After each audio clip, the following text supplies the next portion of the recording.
안녕하세요. 발송배정기술사 이덕길입니다. 이번 124회 시험 보시느라 정말 고생 많으셨습니다. 자, 그럼 1, 2교시 리뷰를 진행해 보겠습니다. 자, 1교시입니다. 이번 124회 시험이 1, 2교시가 좀 어려웠던 것 같아요. 그래서 1교시에 보니까 이렇게 7문제 정도 기본서에서 선택할 수 있는 문제가 이 정도 있었습니다. 원래 1교시가 7개에서 8개 정도 선택하고 두세 문제를 잘 선택해서 써야 되는데 이렇게 7문제 정도면은 13문제 중에 7문제 선택하면은 그래도 53% 정도거든요, 이게. 8문제 선택하면 좋은데 이번 시험은 좀 선택할 게 좀 적었던 것 같습니다.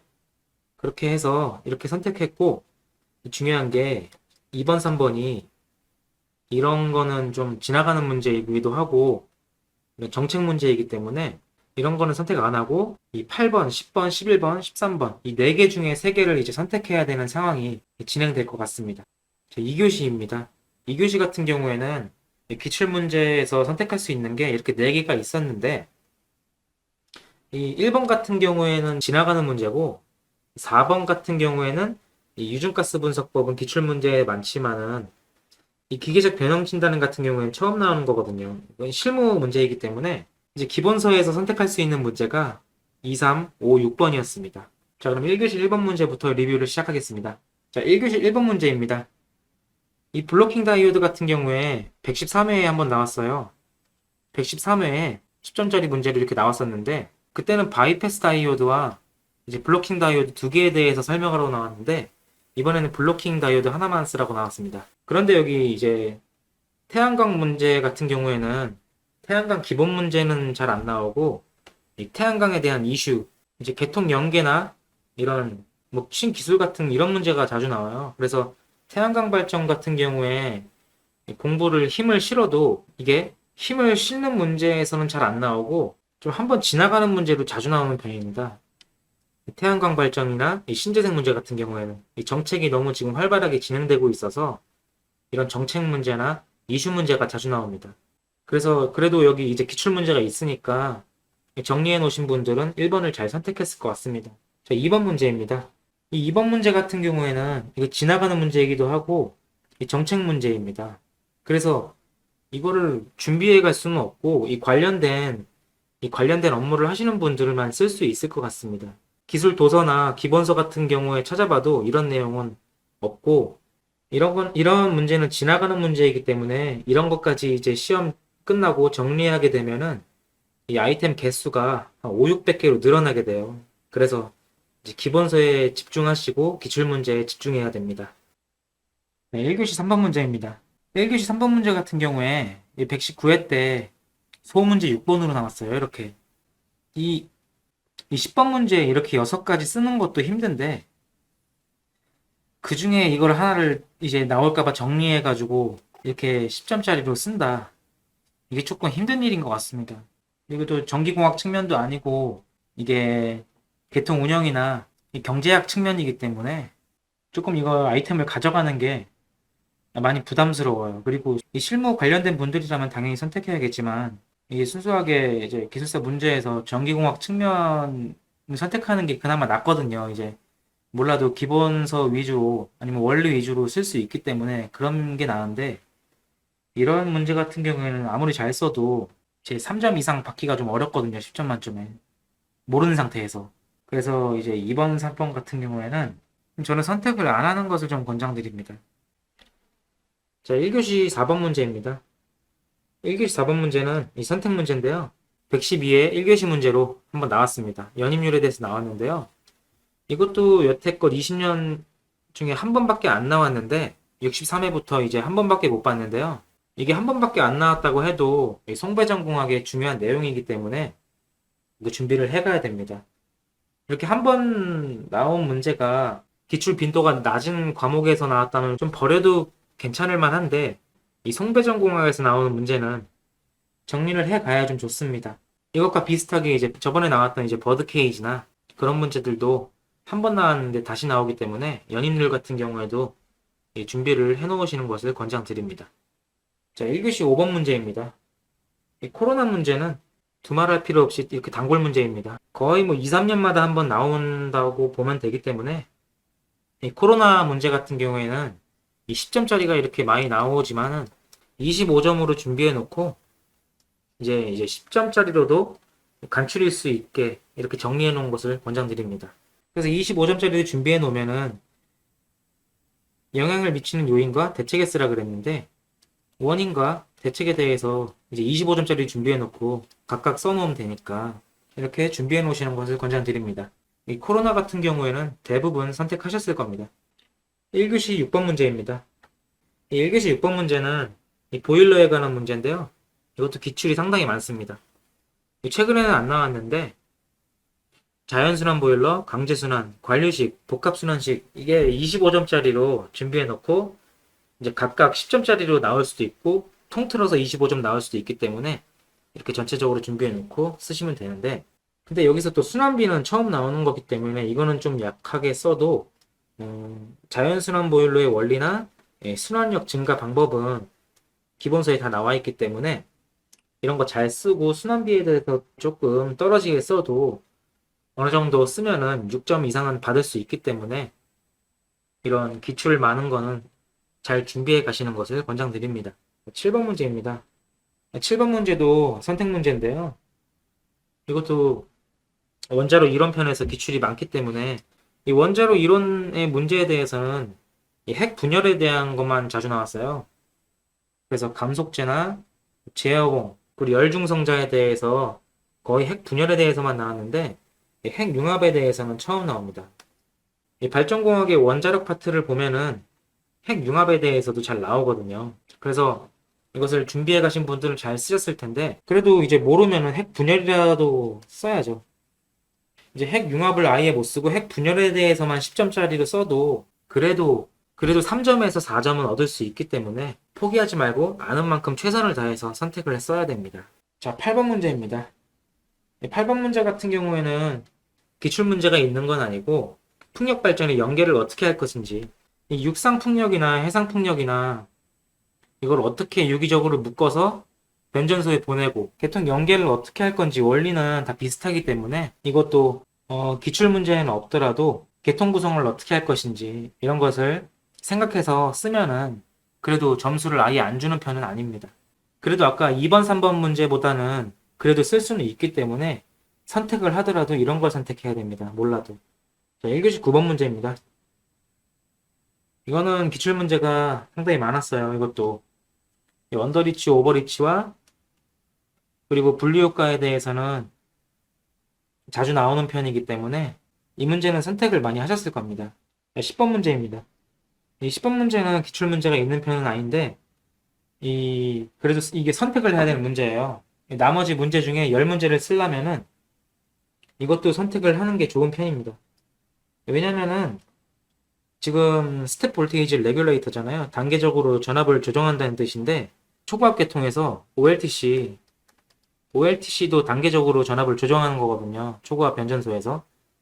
그거랑 원리는 똑같기 때문에 이 기본 원리를 토대로 이렇게 쓰면 됩니다. 그래서 특수변압기의 기능과 장단점, 특수변압기의 기능 1번, 장단점에 대해서 2번 물어봤는데 기능 같은 경우에는 배전선로의 부하량에 따라서 선로의 전압 강화량이 틀려지기 때문에 이렇게 단계적으로 전압을 조정하는 것이고 장단점 같은 경우에는 단계적으로 조정하기 때문에 연속적이지 못하다는 가장 큰 특징이 있죠. 이런 것을 이제 생각하셔가지고 시험장에서 그때 생각나는 것을 쓰셔야 됩니다. 11번 문제입니다. 11번 문제 같은 경우에도 기출문제가 없는데요. 이거는 지중선로의 실무 문제입니다. 근데 이것도 문제를 읽으면은 쓸 수는 있는 문제입니다. 지중선로 표시기의 설치 목적과 장소, 종류에 대해서 세 가지 쓰라 그랬는데요. 근데 이 종류에 대해서는 못 써도 1번, 2번 같은 거에 쓸 수 있습니다. 왜냐면은 이 지중선로의 경과지를 알려주는 설치 목적은 이 이름 자체에서, 명칭 자체에서도 이 지중선로가 거기 있다고 알려주는 것이 목적이죠. 그리고 설치 장소 같은 경우에는 지중선로가 있는 곳에 설치하겠죠. 그래서 설치 목적과 장소에 대해서 쓰시고 정리 같은 경우에는 모르죠. 실무를 이제 안 하시는 분들 같은 경우에는 쓸 수 없기 때문에 이렇게 1번, 2번만이라도 생각하셔가지고 쓰시면은 6점은 못 받아도 4, 5점까지는 받을 수 있으니까 이런 걸 선택해서 써야 됩니다. 1교시 12번 문제입니다. 1교시 12번 문제 흡출관에 대해서는 96회 때 한번 나왔어요.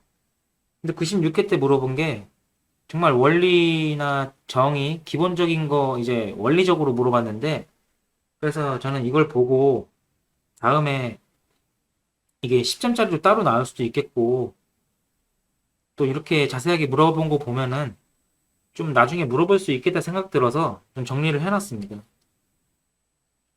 그래서 이 기출문제 2번 이상 나온 거는 무조건 정리를 해야 되지만은 이번에는 이렇게 한 번 나온 문제들이 참 많이 나왔어요. 블로킹 다이오드 같은 경우에나 이제 흡출관 이렇게 한 번 나온 문제들이 많이 나왔는데 이런 시험 같은 경우에는 이 아이템 개수 선정을 많이 하신 분들이 좀 유리한 편이었어요. 자, 1교시 13번 문제입니다. 이런 1교시 13번 문제 같은 경우에는 이게 다 기준이에요. 이 좀 배전계통 실무에 관한 문제이기 때문에 이게 선택해서 몰라도 쓴다고 해도 1번밖에 못 쓸 것 같아요. 나머지는 기준이 정확히 정해져 있는 거기 때문에 이 실무하시는 분 아니면은 건드리지 않는 것을 좀 권장드립니다. 이미 용량과 금장과 기준이 다 정해져 있는데 이것을 제 맘대로 이제 소설을 쓸 수가 없잖아요. 그래서 이제 아까 7개를 이제 기출문제 위주로 7개를 선정하고 나머지 아까 이제 풍력발전이나 이런 지중선로 같은 경우에 이렇게 쓰는 게 가능한 문제 위주로 선택해서 10문제를 채우시는 것을 권장드립니다. 근데 이제 배전 직군에 계시는 분들은 당연히 이걸 선택하셔야겠죠. 자, 이제 2교시입니다. 2교시 1번 문제인데요. 이건 선택을 안 해야 되는 문제입니다. 왜냐면은 우선 기출 문제도 없고 지나가는 문제이기도 하고 시사 이슈 문제입니다. 아직 이렇게 인프라가 구축돼가지고 가상발전소가 이렇게 현재 가동 중도 아니고 이 지능형 전력망 이런 개념이기 때문에 이런 거는 지나가는 문제로 선택을 안 하시는 것을 권장드리고 이것도 이제 이렇게 나왔다고 해서 이것을 이제 이 문제에 대해서 정리를 한다면은 개수가 너무 많아지기 때문에 이런 거는 지나가는 문제로 이제 생각하시고 기본서나 기출 빈도가 많은 거 위주로 준비하는 것을 거듭 강조드립니다. 2교시 2번 문제입니다. 이건 선택 문제인데요. 104회 때 이렇게 한번 나왔어요. 지금 물어보는 것도 비슷하죠. 운영 방법 똑같이 물어봤고 적용 기준 똑같이 물어봤고 그리고 개폐기 제어 개폐기 제어 같은 건 안 물어봤지만 이 개폐기 제어나 부하측 고장 조작 순서 같은 경우에는 이게 운전 방식에 다 포함되는 내용이거든요. 그래서 이제 ALTS 같은 경우에 한 번 나왔던 문제 이렇게 또 나왔는데요. 근데 이와 비슷한 문제로 118회 때 ATS와 CTTS 이것도 이제 이 세 가지가 ALTS나 ATS, CTTS가 전부 다 절체하는 스위치 비슷한 용도이기 때문에 이렇게 통틀어서 한 번에 정리하는 게 좀 좋을 것 같습니다. 이것도 역시 한 번 나왔던 문제이기 때문에 선택하기 애매한 면도 좀 있었습니다. 그렇지만 이제 이 기출 문제가 이렇게 있기 때문에 선택해야 되는 것은 당연합니다. 2교시 3번 문제입니다. 이것도 이제 원자력 발전에 대해서 발전용 원자로에 대해서는 그리고 안전 개념에 대해서는 이것도 기출 문제가 상당히 많은 편이에요. 원자력 발전 같은 경우에는 좀 나오는 문제가 정해져 있기 때문에 이런 위주로 공부하셨다면은 여기 안전 개념과 이제 이런 원자력 발전소에 대한 이런 특징들에 대해서는 다 잘 선택을 하셨을 거라고 생각합니다. 근데 이제 1번 문제가 이제 소문제 1번 같은 경우에 원자력 발전소, 화력 발전소에 이 비교하라고 이제 나왔는데요.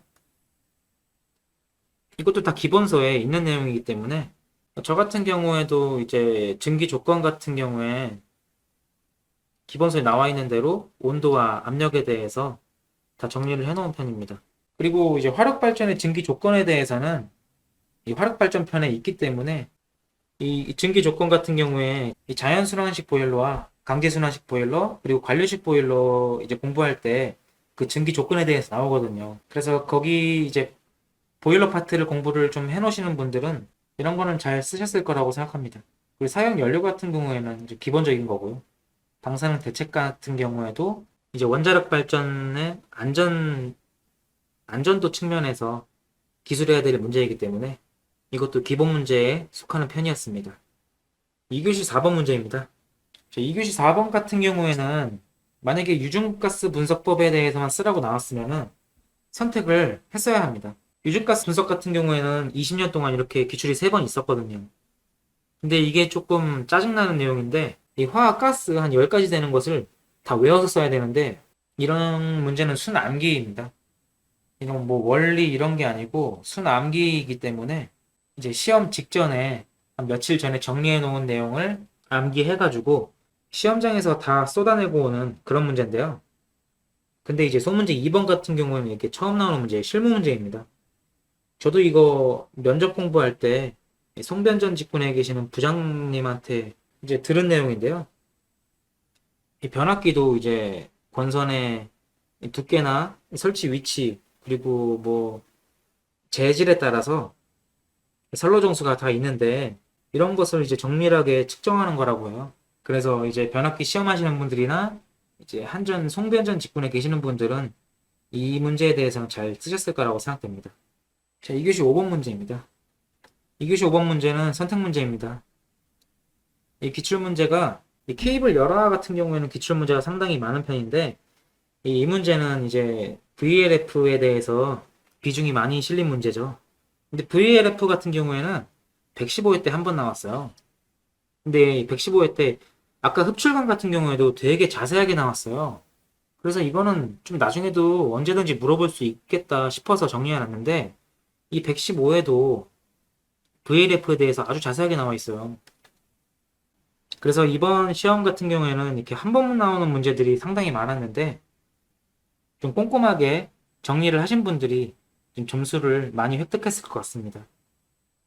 1번 문제 같은 경우에 이 소문제 1번 같은 경우에는 기본 문제였고 2, 3번 문제 같은 경우에는 115회 때 나오는 문제를 그대로 이제 서술하는 문제입니다.